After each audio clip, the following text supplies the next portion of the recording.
G'day guys, welcome to the channel again.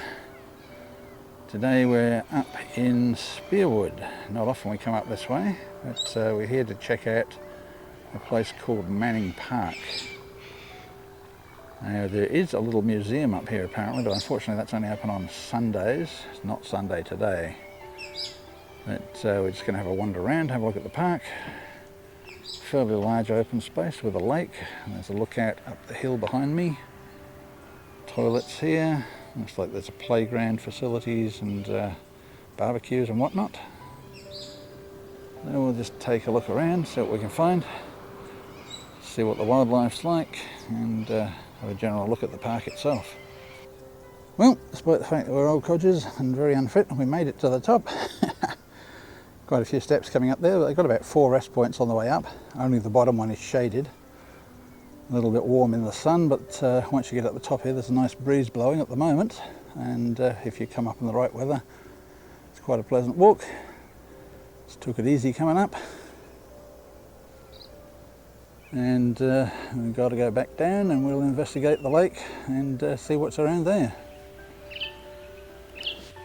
Manning Park was named after the Manning family that developed a large estate with 2 homes around the lake.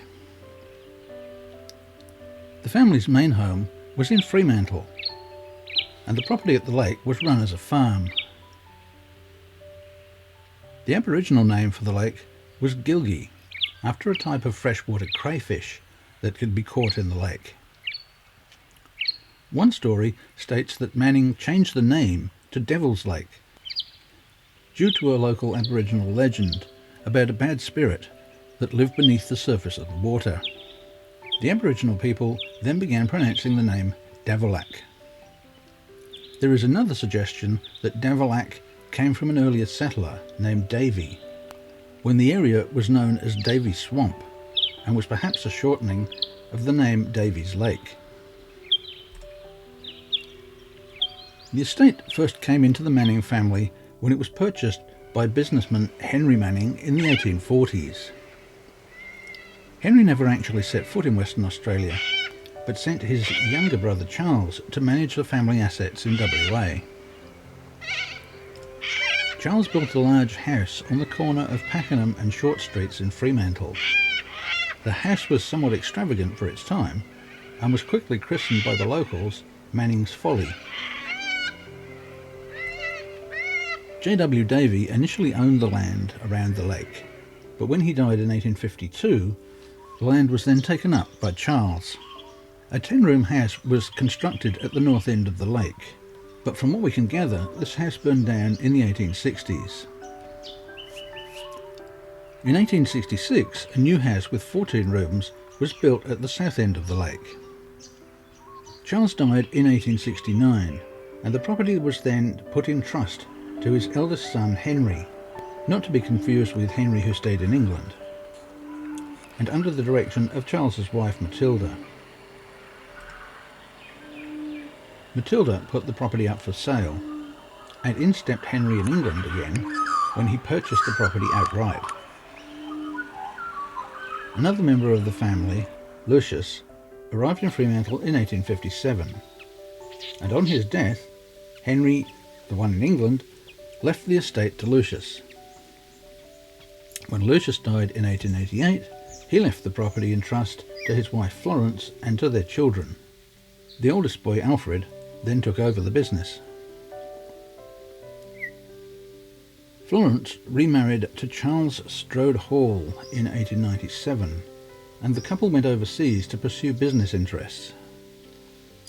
The vast land holdings of the family began to be divided up among the children, and in 1915, Azelia Manning came into possession of 152 acres, where Manning Tree House, which is the current museum building, was constructed in the early 1920s. Azelia was apparently less than happy with the house, and complained about the cost, the design, and even the location. Although the house was completed in 1923, Azelia did not live there permanently until 1928, after her husband had died. Azelia died in 1954, and as far as we know, Manning Tree House continued to be a residence for some time afterwards. Meanwhile, Davolac House had fallen into disrepair, and in late 1960 a catastrophic fire gutted the property. We believe the ruins of Davolac House are now just some foundations that you can see as you enter the park from the south end. Manning Tree House itself finally fell into disrepair, but the local council decided to restore it, and work was begun in the early 1980s.